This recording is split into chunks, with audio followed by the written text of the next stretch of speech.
السلام عليكم ورحمة الله وبركاته. كيفكم شباب؟ أنا إياس طاهر، رح أكون معكم بسلسلة تصميم استبيانات XLS4.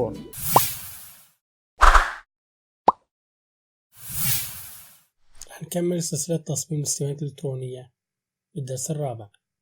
رح ناخد أنواع الأسئلة، المتغيرات الرقمية ومتغيرات أخرى. المتغيرات الرقمية وهي مجموعة من المتغيرات التي توضع للأسئلة التي تسأل عن أرقام، وهي integer لإدخال رقم صحيح، decimal لإدخال عدد عشري، data لإدخال تاريخ الإدخال، time لإدخال وقت الإدخال، data time لإدخال تاريخ ووقت الإدخال. خلينا نشوف مثال. بهذا الاستبيان عم يسأل عن عمر جامع البيانات، فالجواب رح يكون رقم، لذلك نحط integer أي مسموح في الأرقام فقط. أما السؤال الثاني فبيسأل عن سعر صرف الدولار، هون يمكن يكون في فواصل، لذلك بنحط النوع decimal بيقبل الفواصل، أما الانتجر فما بيقبل الفواصل. integer رقم صحيح، decimal رقم عشري. إذا بدنا نسأل عن تاريخ، مثلا تاريخ بداية التوزيع، فبنحط نوع السؤال date، فبيطلع لنا تقويم بهالشكل وبنختار التاريخ. أما إذا كان بيهمنا التوقيت فبنحط time، هيك بدنا نحدد توقيت التوزيع.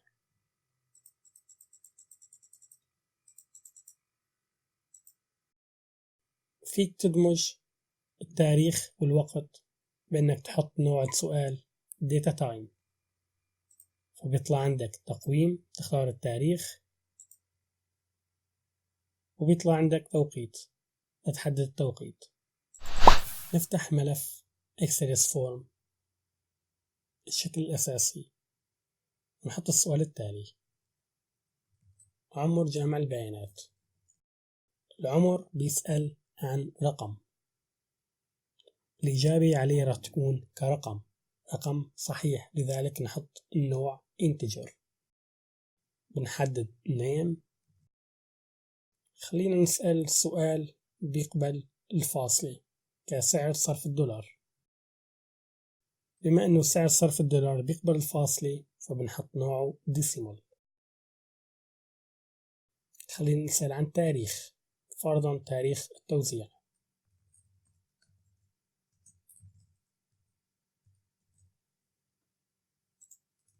نحط النوع date. خلينا نسأل عن توقيت السفر والنوع time، فرضا أنا بدي تاريخ وتوقيت التوزيع فالنوع رح يكون data time. خليني أحفظ هالاستبيان وأرفعه على حسابي على الكوبو تول بوكس.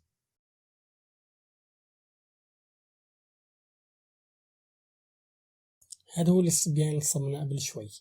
عمر جامع البيانات بيقبل رقم صحيح، ما بيقبل فواصل، لهيك نوعه كان integer. فالكوبو ما بيسمح إدخال تكست أي نص أو فواصل، حصرا أرقام صحيحة. أما سعر صرف الدولار فهو بيقبل فواصل، لذلك حطينا النوع decimal. نريد تاريخ فحطينا النوع date. أما إذا كان بدك توقيت فبتحط time. إذا كان بدك التوقيت والتاريخ سوية فبتحط data time.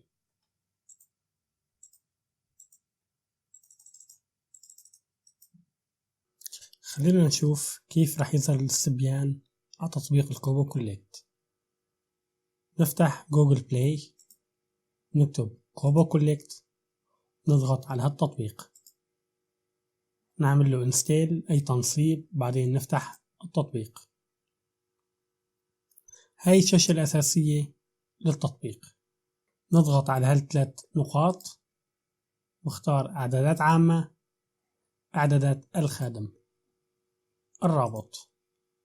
أنا لازم ندخل رابط حسابي على الكوبو تول بوكس بقلب التطبيق لأقدر أحصل على الاستبيانات لأن صممتها ورفعتها على حسابي. خليني نروح على المتصفح على حسابي على الكوبو تول بوكس لنشوف منين رح ناخد الرابط. بعد ما فتحنا حسابنا على الكوبو تول بوكس بنجي بنضغط على Projects. قلنا هاي هي الصفحة اللي تعطينا كافة الاستبيانات اللي احنا رفعناها على حسابنا، فبناخد رابط هاي الصفحة نعمل نسخ، نروح على التطبيق نعمل لصق، نضغط اوكي. ما في داعي هون لاسم المستخدم وكلمة المرور، فقط الرابط. نعمل رجوع للشاشة الرئيسية، ننزل شوي لتحت نقص الحصول على استمارة فارغة. هلا التطبيق عم يتصل مع السيرفر ليشوف شو في عندي استبيانات على حسابي، وانا بختار الاستبيان اللي بدي اياه انزله على التطبيق. بعد ما حددنا الاستمارات اللي بدنا اياها نضغط على الحصول على الاستمارات المحددة. هيك تم تنزيل الاستبيان عندي على الجوال. نضغط ملء استمارة فارغة وافتح الاستبيان اللي نزلته قبل شوي لعبي. افتح استبيان متغيرات رقمية. هذا السؤال اللي صممنا عمر جامع البيانات إلا النوع انتجر. انتجر يعني عدد صحيح، ما في هون فواصل، ما في هون تكست، حصرا أرقام صحيحة. لمشي هالسؤال على السؤال اللي بعده أضغط وأسحب، فهيك راح ينتقل معي على السؤال الثاني. ما هو سعر صرف الدولار بيقبل الأرقام العشرية، فبنحط نوع ديسيمال. كمان لننتقل للسؤال اللي بعده نضغط على الشاشة بإصبعتنا ونسحبه على اليسار. بعد ما خلصنا من تعبئة الاستبيان نتأكد إنه هالإشارة معمول عليها تشيك. نعمل حفظ الاستمارة والخروج. الاستمارة بعدها موجودة بجهازي، ما اترسلت على حسابي على الكوبو تول بوكس. بنجي على إرسال استمارات نهائية وأحدد الاستمارات اللي بدي إياها وبضغط على إرسال الاستمارة المختارة. حاليا تم إرسال الاستبيان اللي عبيته قبل شوي على حسابي على الكوبو تول بوكس، وما ضل شي استبيان محفوظ بجوالي. رح ناخد المتغيرات الأخرى. تكست لكتابة نص، نوت لوضع ملاحظة للباحث وهي القراءة فقط، إيميج لالتقاط أو رفع الصورة، أوديو لتسجيل أو رفع مقطع صوتي، فيديو لتسجيل أو رفع مقطع فيديو، باركود لمسح الكود، يتطلب وجود تطبيق مسح الكود على الجوال. في هذا المثال السؤال عندي اسم المنظمة، فالإجابة رح تكون عليه ككتابة نص، فبنحط النوع تكست. بعد ذلك في عنا ملاحظة بتقول تأكد من المواد الموزعة وقائمة المستفيدين. هاي ملاحظة للقراءة فقط، فالنوع رح تكون نوت. سؤال آخر بيطلب التقاط بعض الصور أثناء التوزيع، فالنوع إيميج ليسمح لي ألتقط أو أرفع صور موجودة عندي. نفس الأمر لتسجيل الصوت، نحط النوع أوديو. لتسجيل أو رفع مقطع فيديو التايب راح يكون فيديو. أما المسح باركود موجود على مواد فإنه راح يكون باركود. لازم ننتبه إنه هذا يتطلب تنصيب برنامج قارئ الباركود على الجوال. نفتح ملف الشكل الأساسي الإكسلس فورم ونضيف الأسئلة الثانية. هون أنا بدي اسم الشركة، فالإدخال راح يكون كنص، فالنوع راح يكون تكست. خليني أحط ملاحظة للشخص اللي عم يقوم بجمع أو ملء البيانات. الملاحظة بتكون إنه يدخل لي اسم الشركة باللغة الإنجليزية أيضا. الملاحظة إن النوع هي نوت، فبنكتب بالتايب نوت. خليني أطلب منه يصور لي بعض المواد اللي ينتجها هذه الشركة. التايب راح يكون image. السؤال اللي بعده راح يكون تسجيل شكاوى العاملين. فالنوع راح يكون هون أوديو. خلينا نطلب منه تسجيل مقطع فيديو للشركة. النوع راح يكون فيديو. خليني أطلب منه إنه يمسح الباركود الموجود خلف بعض العينات اللي التقط لهم الصورة. فالنوع راح يكون هون باركود. بس انتبهوا إنه الباركود يتطلب وجود برنامج قارئ الباركود على الجوال. خليني أحفظ هالاستبيان وأرفعه على حسابي على الكوبو تول بوكس. هذا هو الاستبيان اللي صممناه قبل شوي. اسم الشركة، اسمح لي أكتب نص. النص بيتضمن الأحرف العربية والإنجليزية والأرقام وأي رمز بدك إياه. التقاط صورة أو رفع صورة. بما أنه أنا فاتح الاستبيان من المتصفح، فحصرا هون عندي رفع صورة أصغر من 10 ميجا. تسجيل مقطع صوتي. بما أنه أنا فاتح الاستبيان من المتصفح، فحصرا عندي هون رفع المقطع الصوتي. المقطع الصوتي لازم يكون أصغر من 10 ميجا. كذلك الأمر لتسجيل مقطع فيديو أو رفع مقطع فيديو. للمتصفح حصرا رفع مقطع فيديو وليس التقاط صورة أو تسجيل مقطع صوتي أو تسجيل مقطع فيديو. نفس الأمر لمقطع فيديو، يجب أن يكون أصغر من 10 ميجا.